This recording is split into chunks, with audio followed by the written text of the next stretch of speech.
phones without generating an Amdocs record of it. In recent years, the FBI and other government agencies have investigated Amdocs more than once. Sources tell Fox News that in 1999, the super-secret National Security Agency, headquartered in northern Maryland, issued what's called a top-secret, sensitive, compartmentalized information report, TSSCI, warning that records of calls in the United States were getting into foreign hands, in Israel in particular.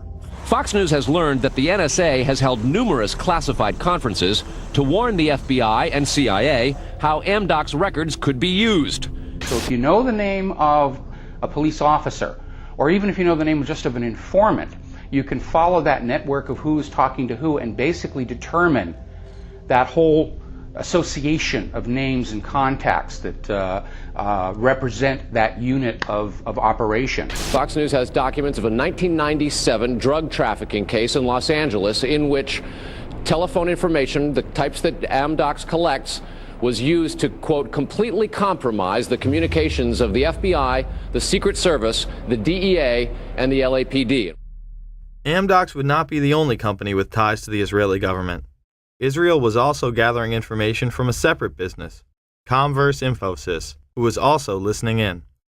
This company, inside the United States, installs and maintains the phone tapping equipment that law enforcement and the government use to eavesdrop on your phone calls. The company is Comverse Infosys, a subsidiary of an Israeli-run private telecommunications firm with offices throughout the U.S. It provides wiretapping equipment for law enforcement. Here's how wiretapping works in the U.S. Every time you make a call, it passes through the nation's elaborate network of switchers and routers run by the phone companies. Custom computers and software made by companies like Comverse are tied into that network to intercept, record, and store the wiretapped calls, and at the same time transmit them to investigators. We know we just had this FISA bill go through that granted immunity to the telecom companies. It was Comverse Infosystem that was setting up all these special rooms and all the switching centers where the law enforcement or the government or whoever could simply push a button and listen to your phone call. Gone are the days of the little alligator clips and wires needed to eavesdrop on a phone call. They can sit in a room anywhere in America, touch a few buttons, and listen to your phone call. But the complaint about this system is that the wiretap computer programs made by Comverse have in effect a back door through which wiretaps themselves can be intercepted by unauthorized parties. Adding to the suspicions is the fact that in Israel, Comverse works closely with the Israeli government and under special programs gets reimbursed for up to 50% of its research and development costs by the Israeli Ministry of Industry and Trade. But investigators within the DEA, INS, and FBI have all told Fox News that to pursue or even suggest Israeli spying through Comverse is considered career suicide. And sources say that while various FBI inquiries into Comverse have been conducted over the years, they've been halted before the actual equipment has ever been thoroughly tested for leaks. More to the point, agents within the U.S. government have been told point blank that to even suggest Israeli spying or an Israel link to 9/11 is career suicide. It's been described as the third rail of American politics. If you touch it, you die. You never get to come back again. It's all over. It's the black pit where you can never go. But there is a bitter turf war internally at FBI. It is the FBI's office in Quantico, Virginia, that has jurisdiction over awarding contracts and buying intercept equipment. And for years, they've thrown much of the business to Comverse. A handful of former U.S. law enforcement officials involved in awarding Comverse government contracts over the years now work for the company. Numerous sources say some of those individuals were asked to leave government service under what knowledgeable sources call troublesome circumstances that remain under administrative review within the Justice Department. And what troubles investigators most, particularly in New York in the counterterrorism investigation of the World Trade Center attack, is that on a number of cases, suspects that they had sought to wiretap and surveil immediately changed their telecommunications processes. They started acting much differently as soon as those supposedly secret wiretaps went into place. Somehow, suspected terrorists who were being surveilled by these very Israelis were able to change their behavior to elude the FBI. Israel's former Prime Minister, Benjamin Netanyahu, would boldly state that, "We are benefiting from one thing, and that is the attack on the Twin Towers and Pentagon." The United States has wholeheartedly supported essentially state-sponsored terrorism, both domestically in Israel and as part of Israel's foreign policy. The American relationship with Israel is the root cause of most of the problems the United States is facing around the world today. Well, I would say this, that there's one big elephant in the living room. It's never asked about. People don't like to put it on any video or anything like that. But it is the relationship between the United States of America and the State of Israel. It's the fly in the ointment. It's gotten us into a peck of trouble in the Middle East.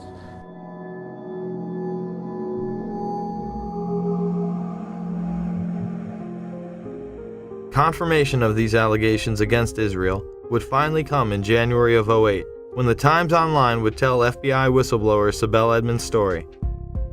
This Turkish translator for the FBI found an international spy ring that included Israel, Turkey, and Pakistan working with household names within the United States.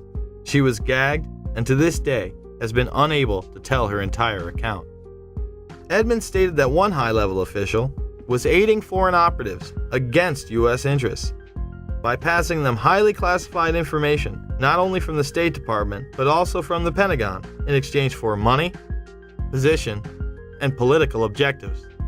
The article stated that the Turks and Israelis had planted moles in military and academic institutions which handled nuclear technology. The Pakistani operation was led by General Mahmoud Ahmed, then the ISI chief.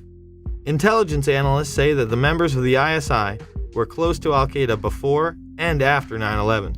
Ahmed was accused of sanctioning a $100,000 wire payment to Mohammed Atta, one of the 9/11 hijackers, immediately before the attacks.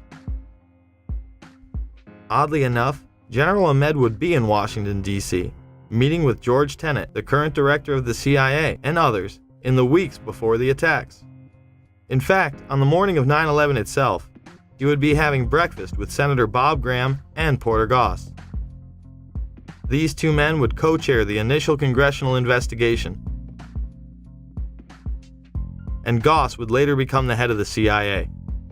I was trying to make the point that Ahmed didn't hide the fact, when we met with him in Pakistan and when he was in Washington, that he was close to the Taliban, that was his job, to be close to the Taliban.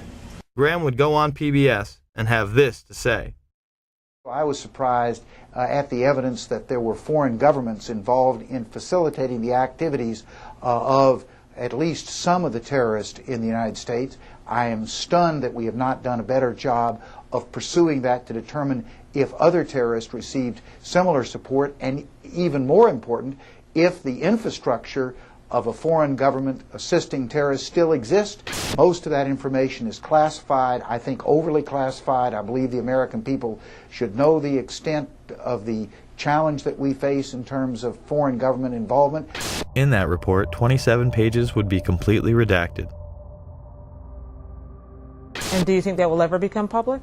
Which countries are talking about? It'll become public at some point when it's turned over to the archives, but that's 20 or 30 years from now. We need to have this information now. Are you suggesting that you are convinced that there was a state sponsor behind 9/11?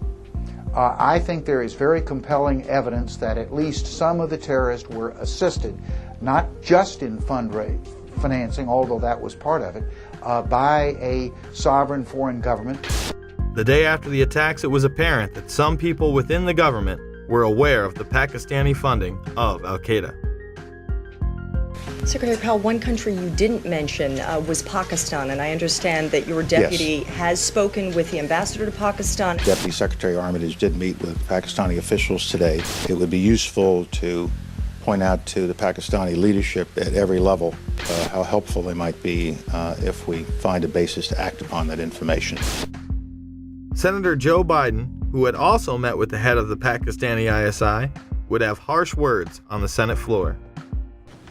And the word should go out to those who pretend that they wish to be our friends, that they're going to have to make some very difficult choices. Pakistan in particular is going to have to make a very difficult choice very soon. Words will not be sufficient. actions will be demanded.